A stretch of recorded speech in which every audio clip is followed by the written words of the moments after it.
हम में से कितने ऐसे लोग हैं कि भाई उनसे बोलेंगे चाय पीने चलो, ना भाई पैसे बचा के सिप करूंगा, कि भाई नाइकी के नए जूते हैं, ना भाई मैं पैसे बचा के सिप करूंगा, सिप करूंगा सिप करूंगा सिप करूंगा। भारत में ना सिप को एक अल्टीमेटिंग वेल्थ क्रिएशन मशीन के नाम पर बेचा था। हर दूसरा बंदा कहता है कि भाई सिप कर ले, इतने साल बाद आपको इतने पैसे मिलेंगे। एवरी एड हो, एवरी बैंक हो, एवरी एडवाइजर हो, यहाँ तक हमारे रोल मॉडल भी ना जो बड़े बड़े बॉलीवुड सुपरस्टार हैं, इवन क्रिकेटर भी कहते हैं म्यूचुअल फंड सही है। क्या वास्तव में म्यूचुअल फंड सही है? बट उसकी रियलिटी तो कुछ अलग ही कहती है। लास्ट 1 ईयर में निफ्टी 50 ने नेगेटिव रिटर्न दिए हैं, या कह सकते हो ऑलमोस्ट 0% तक के रिटर्न दिए हैं। और वहीं हम स्मॉल कैप इंडेक्स की बात करें, वो नेगेटिव 6% तक के रिटर्न दिए हैं। अगर हम बात करें नियरली 74 इक्विटी म्यूचुअल फंड ने नेगेटिव रिटर्न दिए हैं। इसमें से सबसे बड़ा हाथ नेगेटिव रिटर्न देने वाला सबसे बड़ा हाथ लार्ज कैप फंड का है। वहीं अगर आप 10,000 रुपए की मंथली SIP करते हो फॉर 10 साल तक, तो 100% चांस है कि जो आपका फाइनल कॉर्पस हो वो बहुत कम होगा, या मतलब जो आपका जो फाइनल कॉर्पस हो उसकी वैल्यू बहुत कम होगी आफ्टर 10 ईयर। उसमें से सबसे बड़ा मेन रीजन उसका इन्फ्लेशन। इंडिया में आपको ऑन एवरेज 5 से 6% का इन्फ्लेशन देखने को मिलेगा, बट किसी किसी सेक्टर में जैसे फार्मा हुआ, एजुकेशन हुआ, उसमें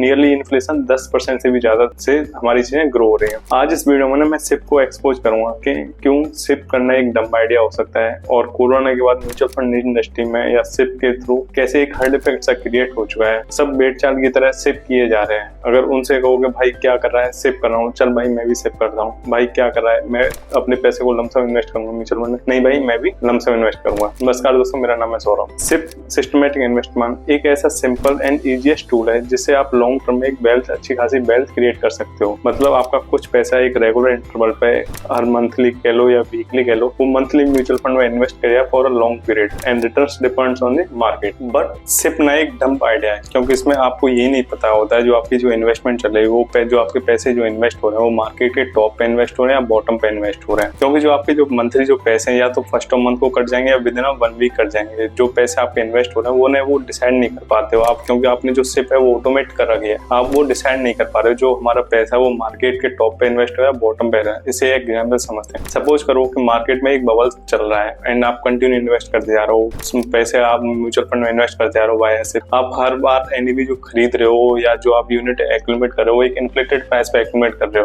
हो सकता है कभी ना कभी तो बबल फटेगा। जब वो बबल फटा, आपकी पोर्टफोलियो की वैल्यू डाउन हो गई, अब आप सालों साल वेट करते जा रहे हो कि मार्केट अब रिकवर होगी, मार्केट अब रिकवर होगी, आप सालों साल वेट करते जा रहे हो। But every year over a period of time जितने साल आपने पैसे को इन्वेस्ट किया, आप 1% तो अपना AMC को देते जा रहे हो ना, in the form of expense ratio. AMC को कोई फर्क नहीं पड़ता कि आपको एक साल के एंड में कोई रिटर्न मिला या जो आपकी पोर्टफोलियो वैल्यू वो कुछ वैल्यू बढ़ी या कितने % गिरी, AMC को कोई फर्क नहीं पड़ता। सिर्फ उससे तो अपने एक्सपेंस रेशियो से मतलब। दैट्स व्हाई मैं कहता हूँ एक सिप करना एक डंप आइडिया है। कोरोना के बाद ना मार्केट में एक नए अंधाधुंध रिटर्न दिए हैं। इतने रिटर्न्स को देखकर ना लोग म्यूचुअल फंड में भर भर के पैसा इन्वेस्ट कर रहे हैं। वाया सिप कह सकते हो या लमसम कह सकते हो। एक इतने पैसे लोग इन्वेस्ट कर रहे हैं म्यूचुअल फंड में, जिससे एक हर्ड इफेक्ट सा क्रिएट हो गया। इसी की वजह से ना जो इंडियन म्यूचुअल फंड इंडस्ट्री का AUM है ना, वो पिछले 5 सालों में 3 गुना हो गया। अगर भाई हम 10 सालों की बात करें तो जो म्यूचुअल फंड इंडस्ट्री का AUM 10 गुना हो गया। अगर हम लास्ट 10 सालों की बात करें तो म्यूचुअल फंड इंडस्ट्री का AUM ना 6 गुना हो गया। भारत में ना लोग इतने पैसे को इन्वेस्ट करे जा रहे हैं वाया सिप के म्यूचुअल फंड मैनेजर है ना, वो भी कंफ्यूज हो गए कि इतने पैसे को कहाँ इन्वेस्ट करूं। इसी वजह से ना बहुत सारे फंड मैनेजर ने अपने म्यूचुअल फंड इंडस्ट्री में म्यूचुअल फंड में लमसम फंड को इन्वेस्टमेंट को बंद कर दिया। इसका एक जीता जाता एग्जांपल है Nippon India small cap fund, क्योंकि मार्केट में वही गिने चुने वही पॉपुलर स्टॉक्स हैं, वही पॉपुलर सेक्टर हैं। सभी फंड मैनेजर में रेस लगी हुई है कि मैं इस सेक्टर में पैसे इन्वेस्ट करूँ, मैं इस स्टॉक्स में पैसे इन्वेस्ट करूंगा, जिसकी वजह से ना मोस्टली जो स्टॉक्स है उनकी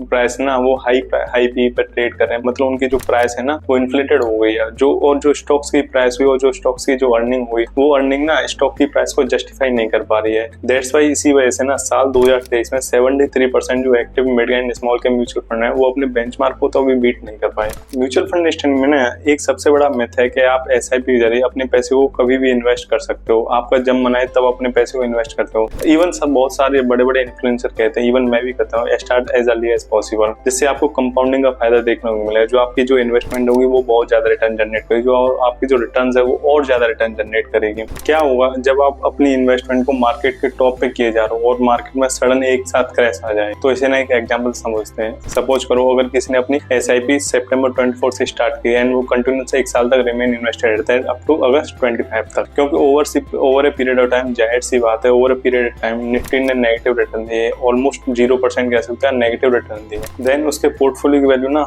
जाहिर सी बात है पोर्टफोलियो वैल्यू जो इन्वेस्टेड अमाउंट हो उससे भी कम होता है। इसलिए कभी कहते हैं ना, कभी कहते हैं timing the market is one of the most important factor in stock market. अगर अपने पैसे को इन्वेस्ट करो, timing the market is one of the most significant important factors रहता है। बहुत सारे लोग कहते हैं अगर आप म्यूचुअल फंड में इन्वेस्ट करते हो तो आपको कंपाउंडिंग का फायदा देखने को मिलेगा। जो आप इन्वेस्ट कर रहे हो उससे आपको रिटर्न देखने को मिलेंगे, जो आपके रिटर्न है और रिटर्न जनरेट करके देंगे। मतलब इसमें पर एक कंडीशन ये है कि आपको इतनी कंपाउंडिंग फायदा देखने के लिए आपको लंबे समय तक पैसे को इन्वेस्ट करना होगा। जबकि म्यूचुअल फंड को तो कंपाउंडिंग के नाम पे ही बेचा जाता है कि आप इतने पैसे इन्वेस्ट करो इतने % पे इतने सालों के लिए, तो आपको इतना ज्यादा फाइनल कॉर्पस देखने को मिला। जो बहुत सारे जो फंड मैनेजर होते हैं वो ऐसे ही बहुत सारे जो कंपाउंडिंग का सबसे बड़ा इल्यूजन दिखा के बहुत सारे जो फंड मैनेजर वो म्यूचुअल फंड को बेचते रहते हैं। बल्कि इकोनॉमिक टाइम्स की जो रिपोर्ट है वो कुछ अलग ही कहती है कि जो 50% नियरली जो इक्विटी म्यूचुअल फंड्स है वो 1 साल के अंदर ही रिडीम के लिए आते हैं। मतलब जो 50% लोग हैं ना वो अपने 1 साल से ज्यादा की होल्डिंग को एक्सटेंड कर पाते हैं। वही नेक्स्ट जो 73% लोग हैं वो विद इन 2 ईयर अपनी म्यूचुअल फंड होल्डिंग्स को रिडीम कर जाते हैं। मतलब जो ऑलमोस्ट 27% लोग हैं ना वो अपनी म्यूचुअल फंड की इन्वेस्टमेंट को 2 साल से ज्यादा एक्सटेंड कर पाते हैं। और वहीं अगर हम 5 साल की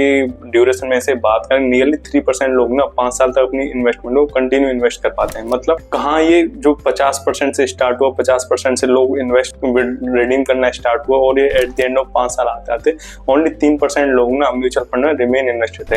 अब आप बताइए कि किन लोगों को म्यूचुअल फंड में जो कंपाउंडिंग का बेनिफिट देखने को मिलेगा? जो फंड मैनेजर है उसे देखने को मिलेगा, जो आपको डिस्ट्रीब्यूटर जो आपको म्यूचुअल फंड बेच रहा है उसे मिलेगा, या आपको मिलेगा सिर्फ उन्हीं लोगों जो 3% जो लोग बचे ना जो म्यूचुअल फंड में आफ्टर 5 ईयर तक रिमेन इन्वेस्टेड थे। एक क्रिसिल की भी रिपोर्ट करती है अगर 5 साल के बाद अगर आप रिमेन इन्वेस्टेड रहते हो म्यूचुअल फंड में तो आपको नियरली 0% चांस है कि आपको नेगेटिव रिटर्न मिलेंगे। तो आपको अगर कंपाउंडिंग का फायदा देखना है ना तो you have to remain invested for long term. देखो मैं ये नहीं कह रहा हूँ कि आप सिर्फ SIP मत करो, इवन मैं भी कहता हूँ या मैं भी SIP करता हूँ, मैं भी प्रमोट अपने जो व्यूअर्स हैं मैं उन्हें भी इंकरेज करता हूँ कि SIP करो, क्योंकि SIP ना एक ईजीएस्ट एंड ग्रेटेस्ट वे है to build wealth over a long term.